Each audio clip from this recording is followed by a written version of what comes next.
Great, everybody. My name is Mark. Welcome to MD Ready.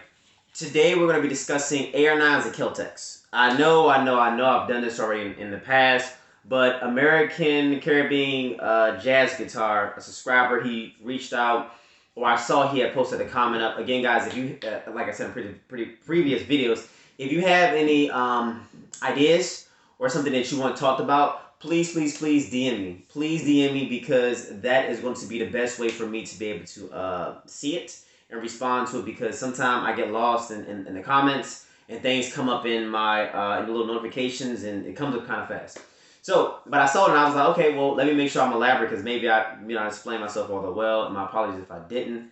But this also gave me a chance to showcase how the Recover Tactical angle grip looks on my AR9. So he wanted to know the difference, or if they are the same, between the Kel-Tek Sub 2000 and the AR platform. Now you see they say AR15, but of course I want to show how the new the new AR9 looks. So I figure let's do 9 to 9, meaning 9mm compared to 9mm. So this is my, guys seen it before, but it looks a little different now with this not vertical, angle foregrip on the front that is also a mag well holder, right? So yeah, this comes in handy. So let's make sure it's clear.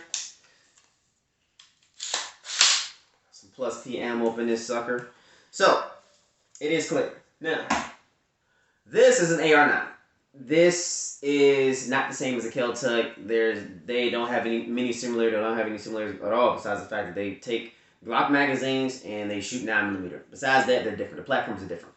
So with the AR platform, of course, you're going to have this T-handle. You're going to have a buffer with the spring, and also the bolt carrier group that's similar to an AR-15. Now, the AR platform to me is very modular. And I'm not saying that the Kel-Tek is not, but this is very modular. And anybody who's shot an AR-15 rifle before can pick up an AR-9 and go to work and not notice much of anything besides the difference in recoil and the fact that it's substantially quiet.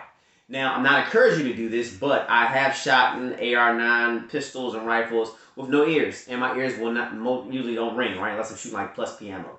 So with this blast can on front, and with this 11.5 inch or 10.5, I'm gonna say it's a 10.5 inch barrel. It's not that loud, not that loud at all. Like, it's quiet enough to shoot, and my ears don't ring, especially with this blast can on the end. Okay, so I love that. Now this is a bit heavier. It is a bit heavier, and I have about the same stuff on there, lights, iron sights, because I don't want to have to worry about messing around with optics if there's a bum tonight, because this is my home defense gun, right? This is like my bedside gun.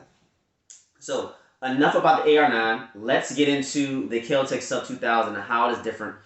A buddy of mine, Dom, was like, he can't stand the Kel-Teks. Everything about them is gimmicky. That's a personal opinion. They are inexpensive, but they play a role, right? They definitely play a role. So let's get this out the way, and let's get this Kel-Tek. This is my Kel-Tek Sub 2000. It probably looks a little different than the last time you guys have seen it, because I now have a few M-Carbo goodies on here. So we're going to make sure it's clear. It is clear. All right, now, difference. Ton of plastic. This thing is super light.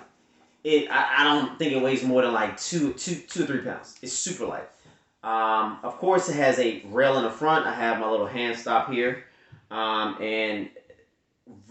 So with this particular farm, the Glock 17, because this is the Gen 2 that takes the Glock 17 mags versus the Glock 19, which the Gen 1 is kind of, to me, it's a little smart. I don't know, it just makes more sense, right? Because with the Gen 1, you can shoot either Glock 19 mags, which are 15 rounds and shorter, or the longest 17 rounds. With this one, you can only do the Glock 17 mags. But in any event, design flaw or design progression. It depends on how you look at it. You are able to adjust this stock here. The AR9 is a pistol, so it's braced, but this one is a stock, and it folds. It folds, right? The bolt is different. It does have a buffer and spring in here, okay? Because it's blowback, so it definitely has a buffer and spring. But the magazines for the Sub 2000 go at the bottom where your actual grip on the frame is, right? Where the grip area is, okay? And when it comes to the AR9, it's just like the AR-15, in which you have the magazine goes in front of the grip. Okay, you actually have a regular mag well and the grip towards the front. So you may say, well, what are the key design differences? Well, typically an AR-15 would be direct gas impingement, right? So, but with the AR-9s, most of them are blowback. So yes, it is blowback, but the design is different. The design is completely different. It is not the same. Most AR-9s are not designed and built to be folders. Now you can put a folding adapter on it, which I have on a ton of my guns, but they're not designed to just do this or fold in type of way. This is where this, to me, this gun makes up for everything that it does or does not do, which you may or may not like because of this. Because of this.